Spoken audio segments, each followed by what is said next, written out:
Hey there everybody, and welcome to this initiation course on the ZBrush. Well, in this course format, the idea is for people that haven't started using the program can start to understand a little more how it works.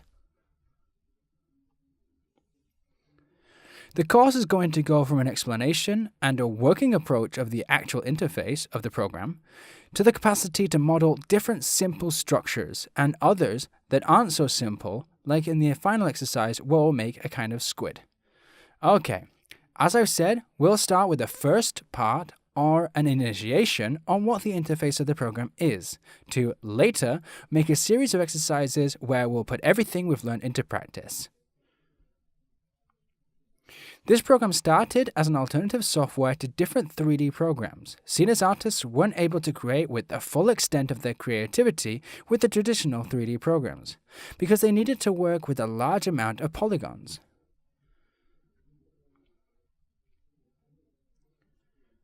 So, the program went from being an alternative, it went on evolving more and more until from an organic 3D modeling program to be a standard within the industry. Today, with ZBrush, we can make an enormous quantity of things.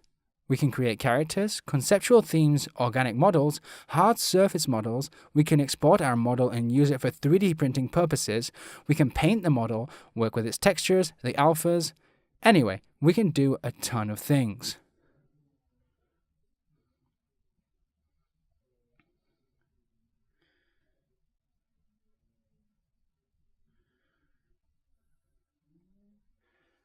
As I said before, ZBrush these days is a standard within the industry. It's a program that's used for absolutely everything, from cinema to video games to the toy industry, 3D printing, advertising. So yeah, here in this page, Pixelogic, the company that makes ZBrush, we have a series of works that, as you can see, are massive. A lot of the times, obviously, the work has been done by different people.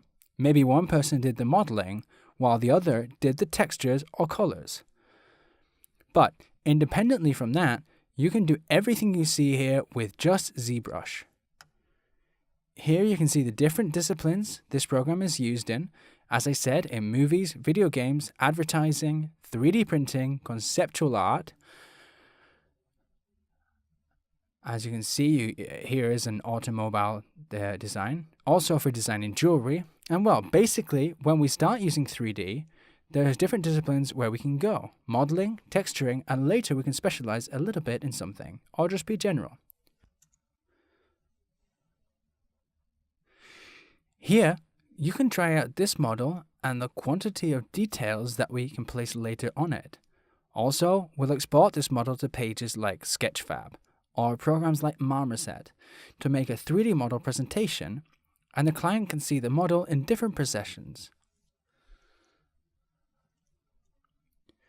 Here, for example, you can see some work that I did some time ago to practice. And if we compare it with, for example, this other one I did, in this case a tank, we'll see the surface, in this case, is hard. Whereas in the other piece, we see much more organic elements, and this one we see more harder elements. In this piece, I made a character design. In this case, it's a snail. Here we have another example with owls. As you can see, this program gives us multiple solutions that the artist can use to model any kind of surface with a lot of detail. So, basically, we can leave this here. And in the next lesson, we can start making a little bit of an introduction to the program's interface so we can learn how to use ZBrush properly. And then from there, we'll be working on different exercises to practice what we've learned. And in the last lesson, we'll be working on a global piece of work on what we've learned definitely. We'll leave this here. See you in the next lesson. Bye!